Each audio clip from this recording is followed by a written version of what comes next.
Alright guys, a quick one. Here, I'll detail how to turn off or force restart iPhone 12, iPhone 12 Pro, and iPhone 12 Pro Max. So if at the end of this you found this helpful and informative, please don't forget to like and then subscribe. Now, to turn off your iPhone 12 series, all you need to do is press the volume up button. So this button here, this one, and then the power button. Press the two together like this, and then it should say swipe to power off. You slide this like this and let it go. That is going to turn off your iPhone. Now again, if you don't want to go through that process and you still want to turn off your iPhone 12, all you need to do is swipe down the control center, locate and click on the power button at top right. If you click on that and it vibrates, then it should say slide to power off.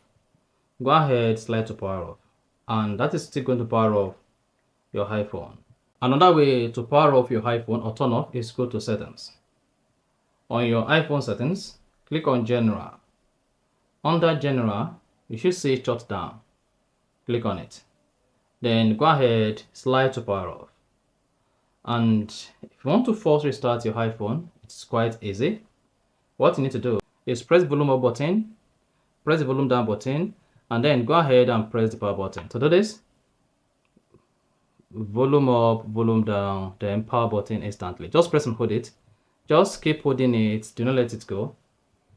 After a couple of seconds, this is going to force restart your iPhone, and once it does that, your iPhone will come up again and load normally, and then you're good. So that is all you need to do when you want to force restart or turn off your iPhone 12.